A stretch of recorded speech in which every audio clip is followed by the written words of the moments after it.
السلام علیکم ورحمۃ اللہ وبرکاتہ۔ ناظرین کرام، میں آج آپ لوگوں کو سب سے پہلے قربانی کس نے کی اور قربانی کی تاریخ مفصل بتاؤں گا۔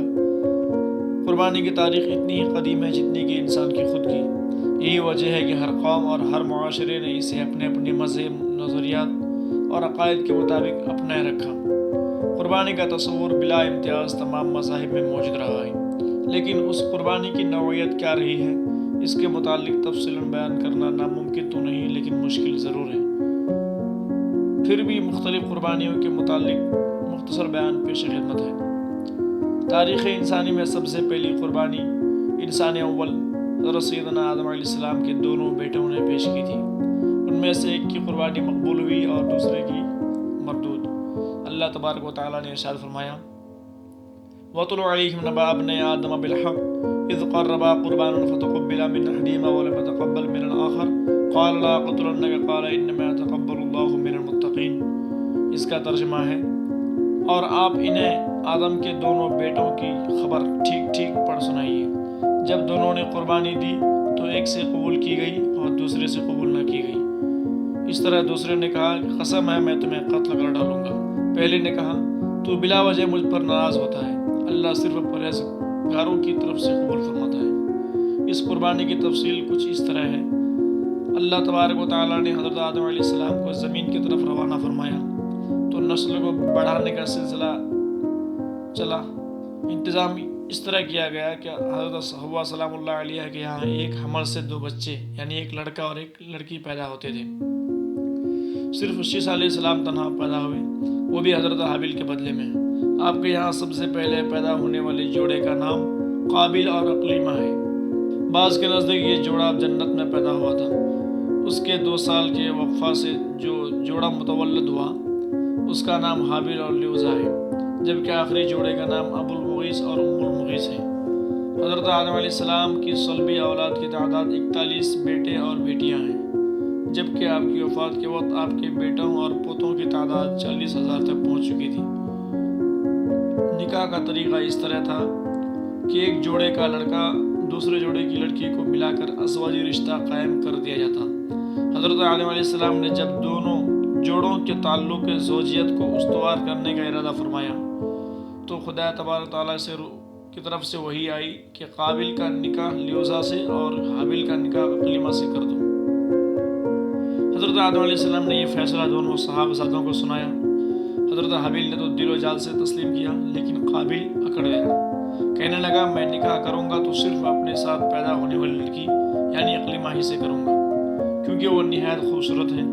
حضرت آدم علیہ السلام نے لاکھ سمجھایا کہ بیٹا یہ میری بات نہیں بلکہ یہ حکم خداوندی ہے، اسے مت ٹالو، مگر قابل انکار کرتا رہا، بلکہ کہنے لگا کہ یہ خدا کا حکم نہیں ہے، آپ اپنی مرضی سے ایسا کر رہے ہیں، لہٰذا آپ کے حکم کو نہیں مانوں گا۔ اس پر حضرت آدم علیہ السلام نے فرمایا کہ چلو اس طرح کرو کہ اپنی اپنی قربانی بارگاہ ربوبیت میں پیش کرو، جس کی قربانی مقبول ہو گئی وہ اقلیمہ سے شادی کا حقدار ہوگا۔ حضرت حابیل نے اس فرمان کو راضی اور خوشی قبول کر لیا، لیکن قابل نے صرف کارروائی اور خانہ پری کے طور پر مثبت اشارہ کیا اور دل میں یہ خیال رکھا کہ میری قربانی مقبول ہو یا مردود میں ہر حال میں اقلیمہ سے ہی شادی کروں گا۔ چنانچہ دونوں اٹھے اور اپنی اپنی قربانی پیش کرنے چل دیے۔ حضرت حابیل بھیڑ بکریوں کے مالک تھے اور قابل کھیتی باڑی کرتا تھا۔ حابیل اللہ کے حکم پر راضی تھے، اس لیے انہوں نے اللہ کی خوشنودی کے لیے ایک نفیس ترین دمبا اور اس کے ساتھ دودھ اور مکھن بھی پیش کیا۔ چونکہ قابل کے دل میں نفسانی خواہشات اور شیطانی اثرات نے ڈیڑھا جما رکھا تھا، اسے خدا کی رضا ہرگز مطلوب نہ تھی اور وہ یہی چاہتا تھا کہ میری قربانی قبول بھی نہ ہو پھر بھی اقلیمہ میری ہی نکاح میں آئے گی۔ چنانچہ اس نے نہایت ردی اور گھٹیا قسم کی گندم پیش کی۔ دونوں کی چیزوں کو ایک پہاڑ پر رکھا گیا، آسمان سے آگ اتری اور حابیل کی قربانی کو جلا گئی۔ یہ آگ کا جلانا اس بات کی دلیل تھی کہ حضرت حابیل کی قربانی قبول ہوئی اور قابل کی قربانی مردود۔ اس دور میں قربانی قبول ہونے کا یہی ایک علامت ہوا کرتی تھی۔ جب قابل نے یہ منظر دیکھا تو بجائے سمجھنے کے الٹا حسد کے آگ میں جلنے لگا اور حضرت حابیل سے کہنے لگا کہ میں تجھے قتل کر دوں گا۔ حضرت حابیل نے فرمایا کہ بھائی اس میں میرا کیا قصور ہے؟ کسی کی قربانی قبول کرنا یا رد کرنا خدا کا کام ہے، لہذا تم اس برے ارادے سے باز آ جاؤ ورنہ بہت خسارہ اٹھاؤ گے۔ لیکن قابل کی شیطانیت کو چین نہ آیا اور صرف نسوانی حسن کے لالچ میں آ کر اس نے اپنے سگے بھائی کو قتل کر دیا اور دوزخیوں میں سے ہو گیا۔ اس طرح یہ روئے زمین پر پہلا قاتل تھا اور یہ پہلی قربانی تھی جو خدا کی بارگاہ میں پیش کی گئی۔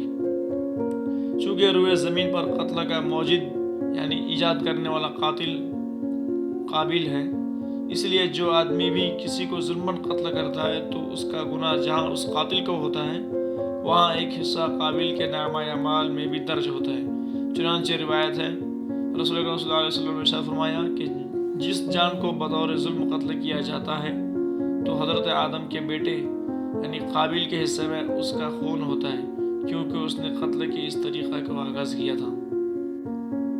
ناظرین کرام، تو یہ تھا سب سے پہلے قربانی کا واقعہ، اور اس کے علاوہ آئندہ کی ویڈیوز میں آپ کو یہ بھی بتاؤں گا کہ مختلف مذاہب میں لوگ کیسے کیسے قربانیاں پیش کرتے تھے، اور اس کے بعد میں اسلام کے متعلق بھی بتاؤں گا کہ اسلام میں کس طریقے سے قربانی کرنا چاہیے اور قربانی کے مسائل و فضائل انشاءاللہ آگے اس کے متعلق بات کروں گا۔